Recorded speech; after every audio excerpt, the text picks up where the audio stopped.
هل تعرف إن في فواكه غريبة جداً شكلها عجيب وطعمها خرافي؟ خليني أوريك أنواع يمكن أول مرة تشوفها في حياتك. فاكهة الكاكاو، لحمها حلو لاذع، وبذورها هي اللي تستخدم لصناعة الشوكولاتة.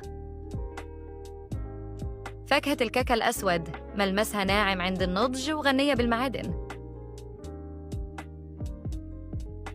فاكهة العشق، تعرف كمان بالباشن فروت، طعمها ناعم وحلو بدون أي حموضة. فاكهة كوبواسو، من أطيب الفواكه في العالم، طعمها كأنك تاكل تفاحة بنكهة آيس كريم.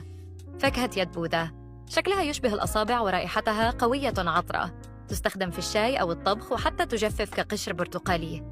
فاكهة بيض اليونان من يونان، طعمها يشبه صفار البيض المسلوق، ناعمة ولذيذة، بس قليل يقدر ياكل أكثر من واحدة.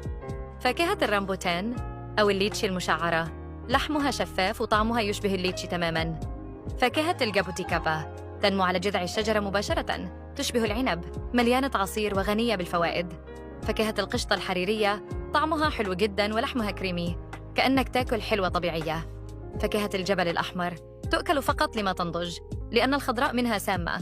فاكهة الكشمش أو عنب الجبل، طعمها حلو وحامض ولذيذ جداً. فاكهة السيسي، فاكهة برية من جنوب شرق آسيا، حلوة تميل للحموضة ولحمها طري جداً. فاكهة قلب الإنسان، لحمها بني ناعم، لكن طعمها مو دايم يعجب الناس. وأخيراً فاكهة الخوخ الدموي الأصلي، ناعمة، مليانة عصير، وطعمها فعلاً لا ينسى. إذا حبيت تتعرف عن فواكه أغرب من كذا، تابعني وشوف الحلقة الجاية، لأن الجاي أغرب وألذ مما تتخيل.